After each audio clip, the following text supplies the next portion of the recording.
दीपक कुमार जी। राधे राधे श्री कृष्ण। महाराज जी राधे राधे। आपके चरणों में कोटि कोटि प्रणाम। महाराज जी, हमारे सबके अंदर भगवान मौजूद है, तो भगवान जी हमें ये बुरे कर्म करने से क्यों नहीं रोकते? क्योंकि भगवान साक्षी मात्र हैं, तुम्हें छूट दे देगी। जैसे तुम्हारे पिता तुम्हें 500 रुपये दे दिए और तुम्हें भेजा, जाओ बाजार है, अब तुम 500 की दारू पी करके नाली में गिरे पड़े मिलोगे, तो पिता ने तो नहीं कहा था। पिता ने 500 रुपये दिए थे कि तुम्हें उचित खर्चा करना है। अब इसके बाद तुम्हारे थप्पड़ चलेंगे, जब लौट के जाओगे दोबारा 500 रुपया नहीं मिलेंगे।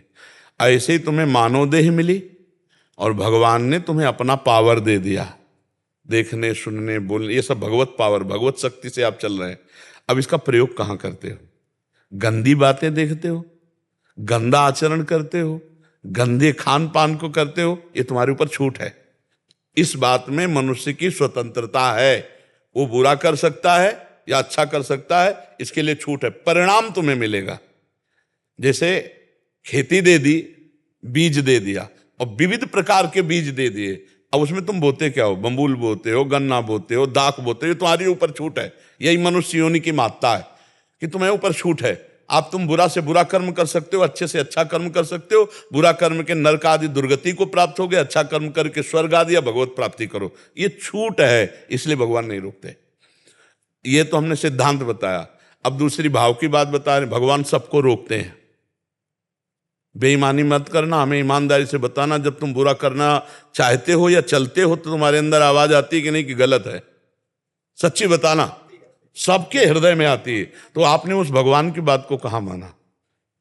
भगवान बुरा करने से रोकते हैं, सबको रोकते हैं। गलत है, मत करना, फंस जाओगे। लेकिन नहीं जी, बात बहुत धीमी आवाज होती है। आपको कभी सुनाई दी है? वो धीमी आवाज होती है भगवान। अगर वो बात मान लो तो ठीक हो जाएगा। लेकिन महाराज जी, वो मन फिर वो तो बस यही तो छूट है, यही तो खेल का खिलाड़ी है।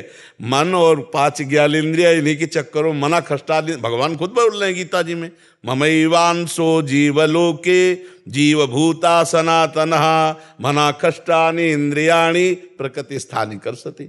भोगों की तरफ, प्रकृति की तरफ, माया की तरफ आकर्षित होकर वो पापाचरण कर लेता है, फिर उसका दंड भोगता है जीव, उसी को भोगना पड़ता है। इसीलिए सावधान होकर के चलो। गलत करोगे तो भाई पिटना पड़ेगा, अच्छे करोगे तो प्रशंसा होगी, आपका नाम होगा, आपको धन्यवाद मिलेगा, और नहीं तो फिर धिक्कार मिलेगा और नरक आदि और जेल आदि काटना पड़ेगा। तो ये छूट दी है भगवान ने कि तुम जो चाहो अच्छा करो या बुरा करो, ये तुम्हारे ऊपर छूट है। और समझाने के लिए ऐसा नहीं है कि भगवान समझाते न हो, भगवान समझाते हैं, किसी न किसी रूप में भगवान समझाते हैं पक्का। ऐसा नहीं कि तुम गलत करने जा रहे हो तुम्हें समझाए ना भगवान, अंदर से भी समझाते हो, बाहर से भी समझाते हैं। किसी न किसी दोस्त के, किसी न किसी के दिमाग में कि यार भाई तुम गलत रास्ता क्यों चयन कर रहे हो, यार सही ढंग से चलो। वो भगवान ही तो आपको प्रेरित कर रहे हैं। भगवान सबको सावधान कर देते हैं। अंदर से आता है ये फंस जाओगे, बहुत गलत है, बहुत बुरा होगा। और जब फंस गए तो बोले यार हमारे अंदर आया था कि फंस जाओगे, पर हम फंस गए, बुरा फंस गए। भगवान तो बिल्कुल ऐसे समझो साक्षी पिता की तरह है। तुम्हें ये जीवन दे दिया, कर्म भूमि दे दी, अब जो चाहो करो, परिणाम तुम्हें भोगना पड़ेगा। अच्छे कर्म करोगे तो अच्छा भोगना पड़ेगा, बुरे कर्म करोगे तो बुरा भोगना पड़ेगा। और बुरे कर्म कर डालो, अगर हो भी गया और भगवान के शरण में हो गए तो वो बचा लेंगे।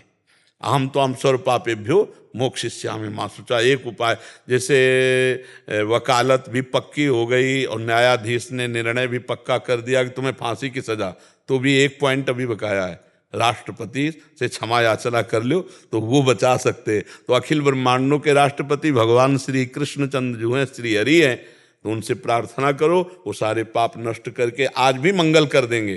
पर नाम जप करो और आगे पाप ना करो। जो पीछे हो गए उनका प्रायश्चित भगवान के नाम जप से, भगवान के भजन से हो जाएगा। समझ पा रहे आप?